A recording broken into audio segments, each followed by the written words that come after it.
Okay, hey, we're doing an episode of On the Wrist from Off the Cuff. Today we have a very special segment of a real kind of under the radar forgotten classic.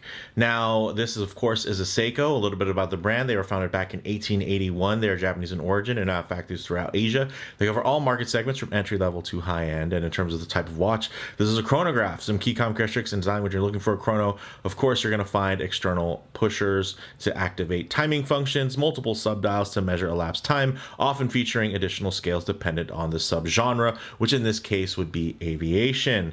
This is the Neo Vintage JDM Prospex FlightMaster SBDS001, and it's essentially an early 2000s automatic titanium pilot's chronograph that predates the beloved quartz classic FlightMaster SNA411.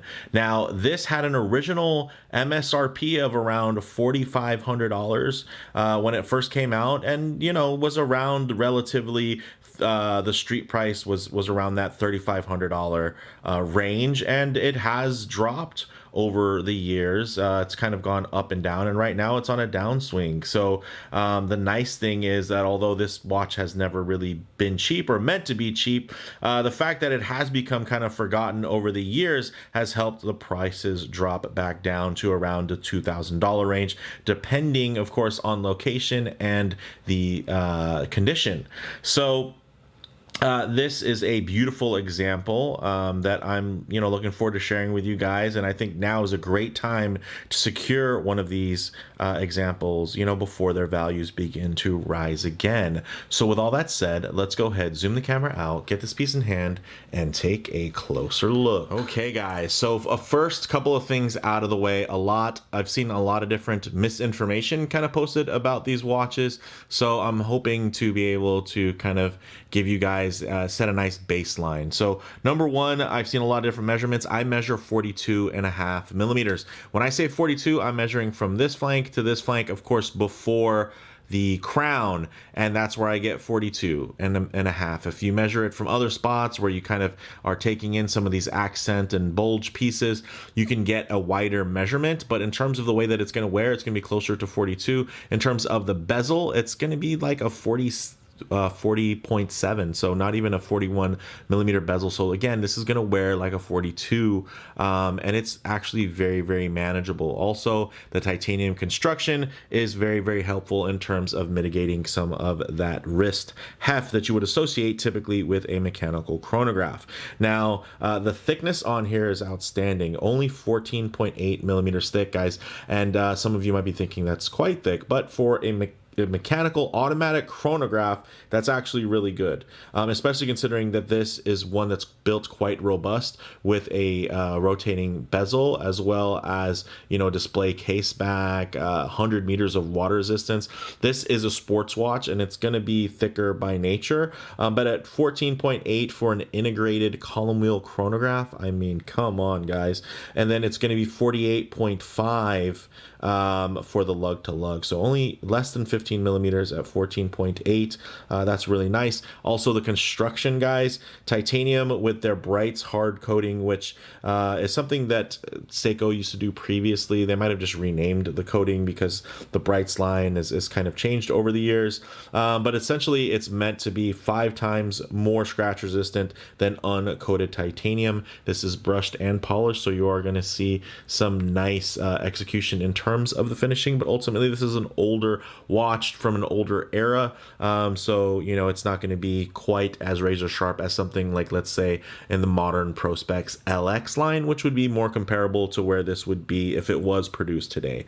A huge killer feature about this watch is the crystal, guys. This dual curved sapphire with double-sided AR is ultra legible. It just makes it disappear. You can see a hint of blue, and that's because it does have coating on the outside, and you can probably see this is an older watch, so there's going to be a couple of little micro scratches on that surface, but you know what, I don't mind, because look at the dial. You can see every piece of it. It's just, it does an amazing job of rendering so beautifully clear, and it just adds to the overall aesthetic of course, this piece that is within that pilot's very industrial functional aesthetic, which I can really appreciate.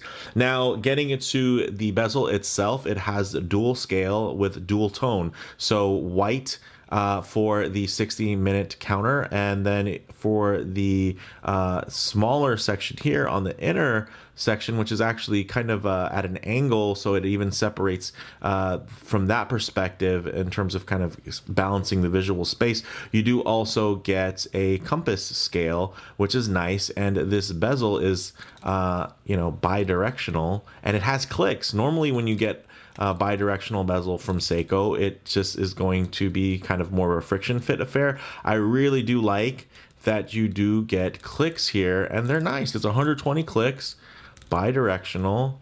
This ion plating is probably going to pick up a bit of my fingerprints from turning it, but if you guys want to hear that, it's a nice bezel action. And you know what? You knock it over, you can knock it right back, which I really can appreciate. So let's give that a quick little wipe here, just to keep this looking as pristine as at least I can present it to you guys. So very nice. And then you also do have, of course, that shielded loom pip at 12 o'clock, which I always can appreciate. It helps things not get patinaed, and I really dig that. Now, getting into the crown, it is screw down, kind of longish, but I mean, when you think about the balance of those pushers, it makes sense. And it is a screw down crown, which helps with that 100 meters of water resistance. Now, getting to the backside here, guys, this movement, some of you guys might recognize that rotor style, definitely kind of within that 8L, 9S, that Grand Seiko level of movement. This actually at a time was being made and considered for some Grand Seiko watches, but it ended up within Creedor and their professional line of watches found here. So, they decided to really focus more so on the spring drive chronograph, but this is a beautifully integrated chronograph. So this isn't one where they just sat a module on top of it where you're not going to see any of the goodies here. And this is also what helps it in terms of its thickness, kind of keep some of that heft down because it is an integrated chronograph. Now, this is the 6S37. It has a column wheel, it has a 50-hour power reserve, and a 28,800 vibration per hour beat rate, or 4 hertz, which is great. And you can see it through this display case back, which also has a sapphire on it and some etching around the outside, just giving you some more little details like, hey, this is made in Japan.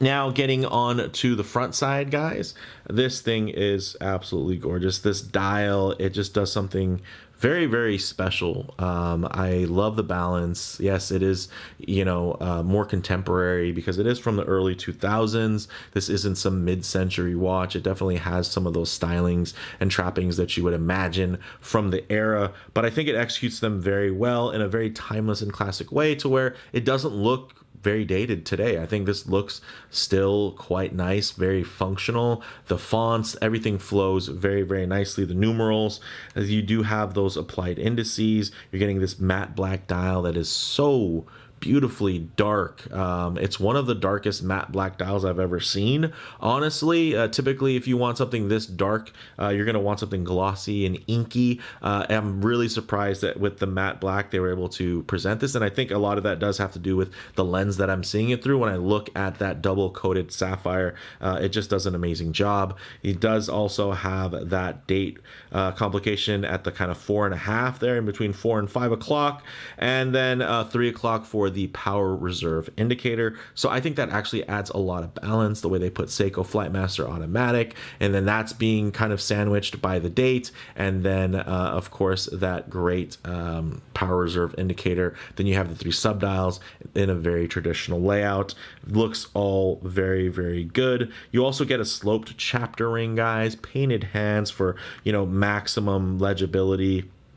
And you're getting Seiko Lumabrite, so that's another nice feature about having a Seiko that is a little bit more modern, right? Being more of a neo vintage than a true vintage. Considering it's 2023 at the time of recording this, and these were first launched in 2001, I think it does fall kind of within that range. The nice thing is you're still getting modern Seiko Lumabrite, which is still glowing very brightly and is going to be affected by fade or patina, at least not at this point. Now getting into the water resistance, 10 bar or 100 meters of water resistance, which is fantastic. Very interesting in terms of the screw down. So you do have, of course, a screw down crown and you have screw down pushers. An interesting feature is that you can actually activate the pushers while these sections are screwed down. It actually essentially works in reverse, where you unscrew here, and what it does, it actually stops the button from being pushed down. So when you do this, which is actually a fun feature because this does have a good amount of water resistance. If it does get dirty, muggy, sweaty, grimy or gross, you can run this under the sink, with a mild dish soap, something like that. And you can just clean it off, and you don't have to worry about accidentally depressing those pushers while you're cleaning, and you can get all of that grit and grime out. So very, very nice. And of course, very useful if you were using this at any type of tactical or functional capacity. If your flight suit gets muggy and gross and sweaty and grimy, you can clean this thing off and not worry about any type of water penetrating.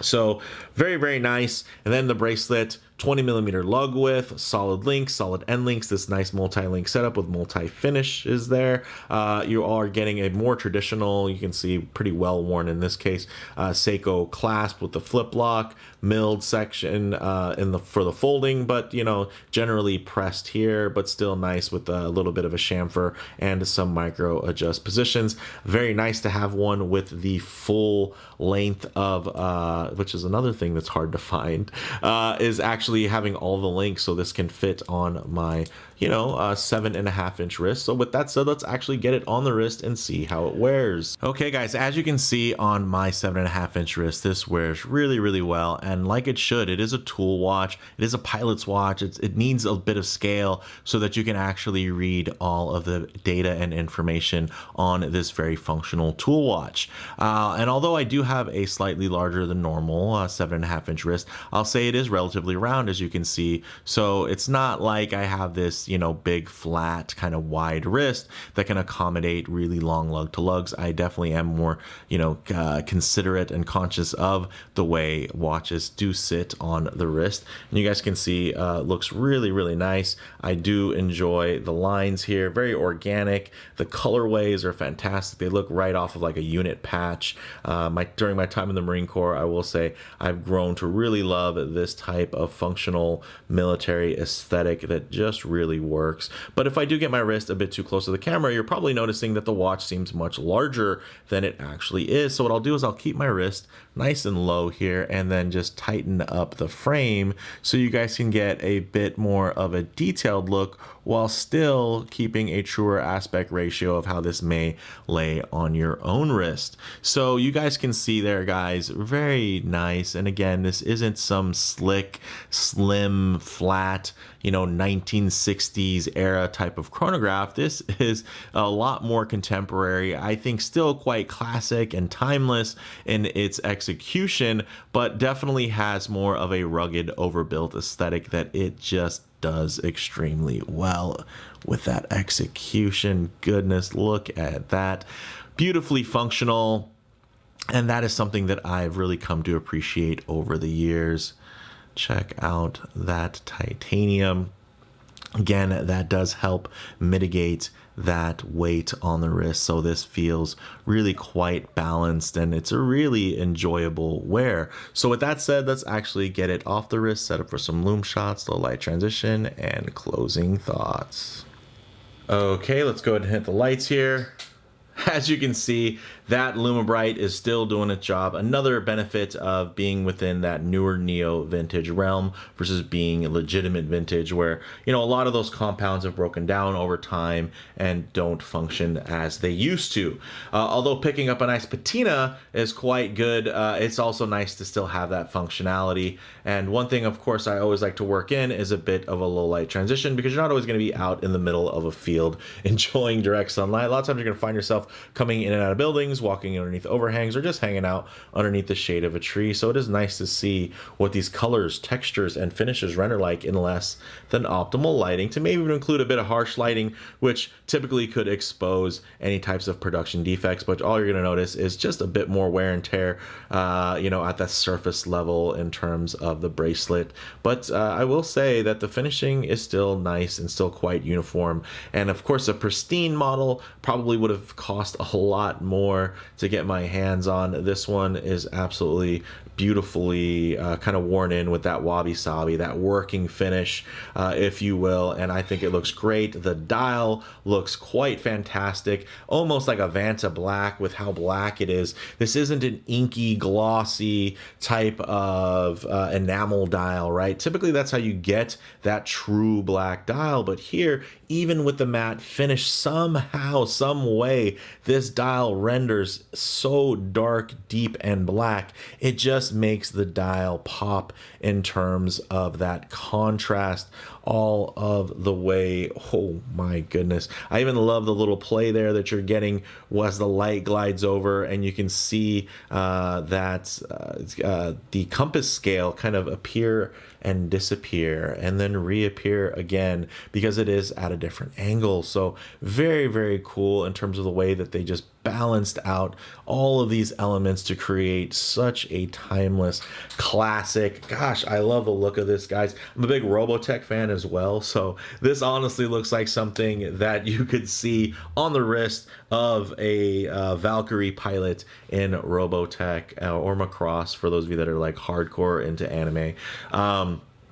So yeah, this one really, really resonates with me, and I love that it's a bit of a deeper cut, even for Seiko fanatics, even for FlightMaster fanatics. A lot of them don't even know that this watch exists, and even that it has other variations as well. So closing thoughts for me, guys. On the wrist, the lightweight titanium construction does help mitigate your typical automatic chrono heft, creating a surprisingly balanced wear profile. In terms of model variants, this was also available in 2 other variations. One that looks similar to this, but with a distance calculating slide rule similar to the classic quartz model. And then the dial, the difference is it has more of a, you know, a little bit more of a, I'd say, gauge type of dial, because they do use Arabic numerals. That's a limited edition to 300 units. And for me, I kind of preferred this one, although it looks probably a little bit less, you know, because of the bezel. It looks not quite as much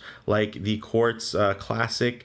For me, this is more of the kind of distilled. I really do like this. And then there was also another model that looked a lot like this one in terms of its layout and everything, but it had this really cool brown kind of color motif on it, and essentially it was made to match the heat-induced patina of parts that get contacted by jet engines, which I think is really fun that they did that. So that one is a real, and again, that's an even deeper cut. But for me, this was the quintessential model, although it would have been nice to get the ultra limited 300 model that kind of closed out this line. For me, this one is a bit more versatile, and overall, just to my eye, a bit more handsome. So that worked out. Now, in terms of comparable models, you know, a great premium mechanical alternative to the quartz. That's what this is, right? So if you like the quartz FlightMaster, then, you know, this mechanical one could be a great option for you if you are looking for that, or vice versa. Maybe you see this and it makes you just want the quartz FlightMaster even more, even as prices have begun to swell over time with availability shrinking. Now, Some other comparables would be something like a Zin or a Breitling Navitimer. I think those are also quite comparable. Of course, they're going to be a little bit more old school in terms of their more vintage aesthetic. But I mean, this movement that's in here is quite competent, guys. This thing is desirable enough that Junghans and Tag Heuer signed for rights to be able to use this movement and variations of it within their own timepieces. So this is definitely something, again, it's more on the higher end. Yes, there were times you could buy it at quite a discount, even while relatively new and within production, because of that yen rate exchange. So there were ways to get it, on the cheaper side, but this is not a cheap watch by any means. Everything about it is quite premium, from the selection of the movement to the execution, just to the details, the extra, just the oomph that it gives you that I think puts it over the line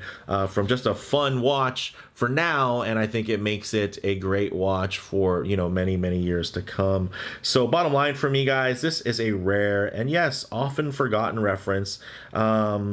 That's, I think, something many collectors have wished for without even knowing that it already existed, right? There's tons of people, look in the comments of all these great, quartz FlightMaster videos. Hey, I wish they would make this in an automatic movement, a mechanical movement. Oh, I would love that. I'd love a premium version of this. Yes, there was a premium version that existed well before the quartz option. So that makes it kind of a fun, deep cut, even for hardcore Seikoholics. Even the people that are really big into FlightMasters don't necessarily know of these mechanical variations. So it's something that I'm really happy that I've been able to share with you all. So let me know what you guys think down in the comments below. If you like the video, please do it like, and if you haven't already, please subscribe for more content just like this. Thanks, guys.